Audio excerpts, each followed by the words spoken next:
Borussia ഡോട്ട്മുണ്ടിന് വേണ്ടി ആദ്യ കളിയിൽ തന്നെ ഹാളണ്ട് ഹാട്രിക് നേടി, അതും വെറും 23 മിനിറ്റിനുള്ളിൽ. രണ്ടാം പകുതിയിൽ പകരക്കാരനായാണ് ഹാളണ്ട് ആ മത്സരത്തിൽ കളിക്കാനിറങ്ങിയത്. രണ്ടാമത്തെ മത്സരത്തിൽ ഇരട്ട ഗോൾ നേടിയ ഹാളണ്ട് ആ മാസത്തെ Bundesliga player of the month പുരസ്കാരം നേടി. ക്ലബിന് വേണ്ടിയുള്ള മൂന്നാമത്തെ മത്സരത്തിൽ ഹാളണ്ട് വീണ്ടും ഇരട്ട ഗോൾ നേടി.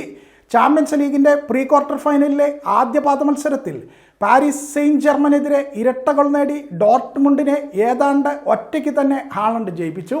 2-1 ഡോട്ട്മുണ്ടിൻ്റെ ജയം. എന്നാൽ രണ്ടാം പാദ മത്സരത്തിൽ PSG എതിരില്ലാത്ത 2 ഗോളിന് ജയിച്ചതോടെ ഡോട്ട്മുണ്ട് ചാമ്പ്യൻസ് ലീഗിൽ നിന്ന് പുറത്തായി.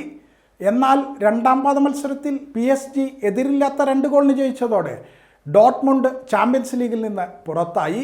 2019-20 സീസണിൽ സാൽസ്ബർഗിനും ഡോട്ട്മുണ്ടിനുമായി 40 മത്സരങ്ങളിൽ നിന്ന് 44 ഗോളുകളാണ് ഹാളണ്ട് അടിച്ചുകൂട്ടിയത്.